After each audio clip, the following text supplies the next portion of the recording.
последния етаж. В една мансарда точно под звездите, прозореца е моята врата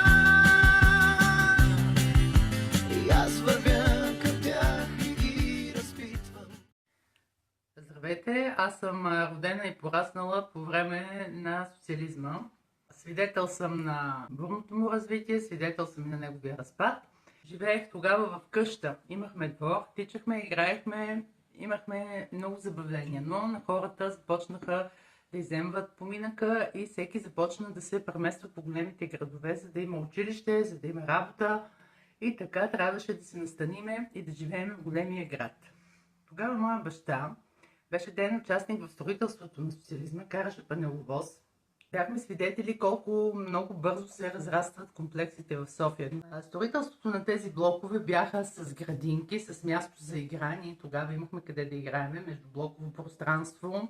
Самите блокове бяха с много хубаво разпределение. Квадратурата беше действителната, входовете бяха поддържани. Самите блокове бяха, може би все още нови, но всичко беше много красиво.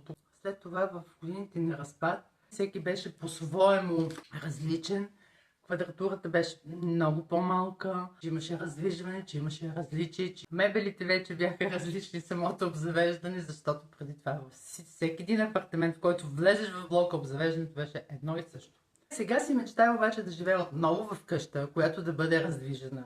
Да има двор, да има къде да човек да излезе на въздух, защото вече междублоково пространство няма.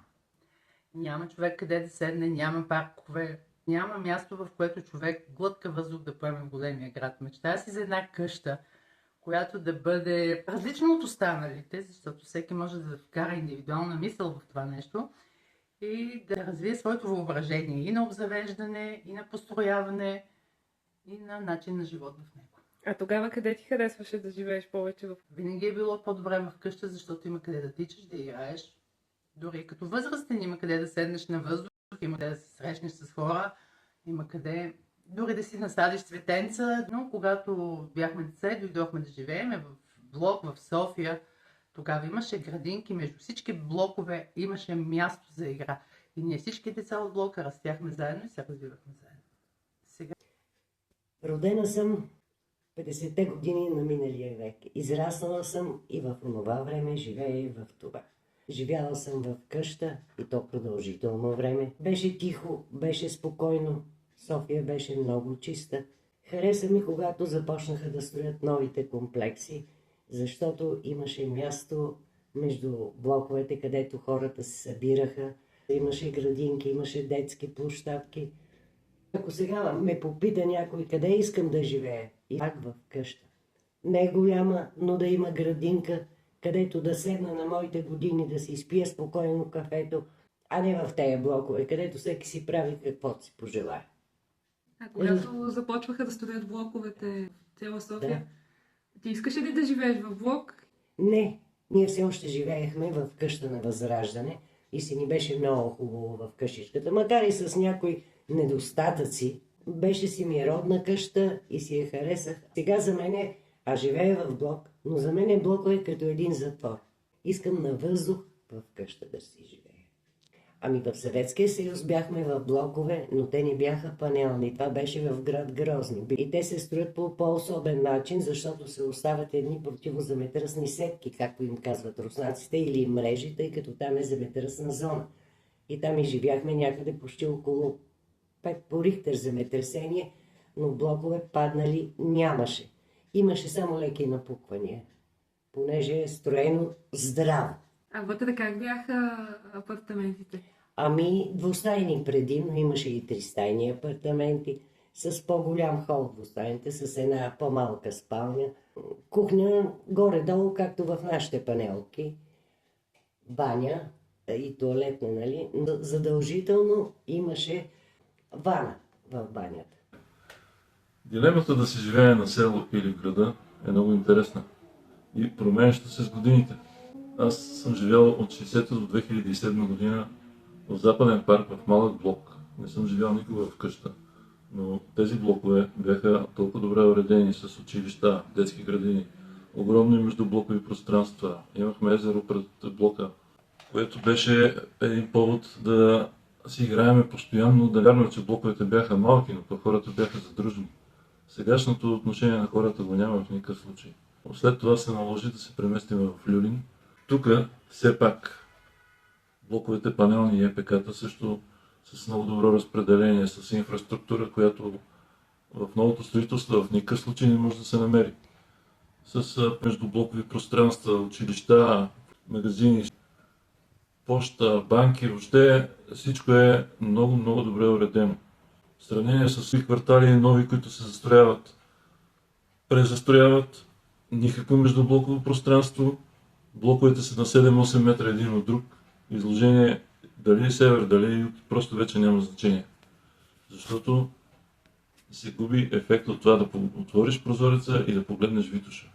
Да кажем 80-90-те години, когато, както казаше другарят Тодор Живков, беше развитие социализъм, хората, които имаха корени и близки на село, си бяха доста по-добре.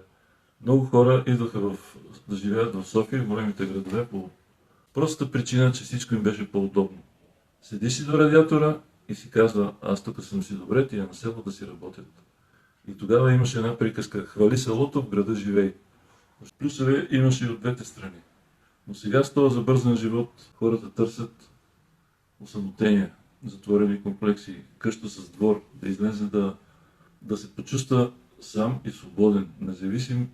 Най-простото нещо е, че няма къде да си паркираш колата. Така че отговор на въпроса къща или блок се променя с годините, но в тия години варианта може би е по-добър къща. Една къща с двор близо до София е може би най-добрата опция. От началото на 60-те години, поради масовата миграция към градовете, започва и масовото строителство на панелни жилищни комплекси с цел да се отговори на жилищните нужди на непрекъснато нарастващото население. Тогава е създадена и тройна система на планиране на нуждите на хората, като детска градина, училище и поликлиника и кино. Този преход влияе на хората да се откъснат от къщите, в които са живяли, за да преминат към по-модерния начин на живот. Всички тези градски удобства и условия, които се предлагат, определено са предразполагали хората да пожелаят по-добър начин на живот. Поколението, които са започнали да работят след края на Втората световна война, за около 6-7 години спестяване на пари, са могли да си закупят 300 апартамент в София, без да взимат кредит. Това е абсолютно непостижимо днес. В наши дни се наблюдава по-скоро обратния преход от градовете към селата. По време на COVID-пандемията се забеляза, че много имоти в най-различни села започнаха да се изкупуват. И това се наблюдава и до днес. В селото, в което имаме вила, в последните 3-4 години наблюдавам рязко увеличение на хората, които го обитават. Когато бях по-малък, селото ми далеч не беше толкова населено, както е сега. И София се превърна в много гъсто населен полис, което със сигурност не се отразява добре на гражданите. Много хора търсят спокойствие, вместо постоянен шум от трафик, строителства, липса на паркоместа и така нататък. Сигурно възниква въпроса как така хората отиват в селата. Ами тяхната работа. В днешен ден тя не е такъв проблем, защото много хора вършат дистанционна работа, други ходят с кола до града и хващат градския транспорт. Да не говорим за прекомерно високите цени на имотите в София. Със сигурност много хора решават, че да си вземат по-евтин имот в село, което е близо до София, и да ходят с кола до метро е много по-изгодно за тях, отколкото да изплащат кредит в този шумен град. Моето предпочитание за дом определено е къща, която да е близо до града и да мога за кратко време да стигна с кола. Аз предпочитам тишината и спокойствието и чистия въздух. С удоволствие бих работил и в бъдеще дистанционна работа, но когато се наложи да отида до града, това да не е проблем за мен. В заключение ще кажа, че много често нещата се обръщат. В средата на миналия век хората са предпочитали градовете вместо селата, а сега хората предпочитат селата вместо градовете.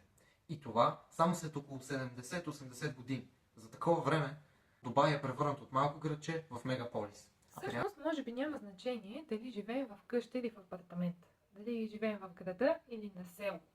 Дали мебелите ни са социалистически и са еднакви с тези на съседите, или са последен писък на модата. Дали стените ни са тухлени или панелни. Важното е какво има между тези 4 стени. И е важно това да е не просто място за живеене, а да бъде дом. А дом е там, където е нашето семейство, където всички сме заедно, където сме щастливи и където винаги се прибираме където и да сме ходили преди това.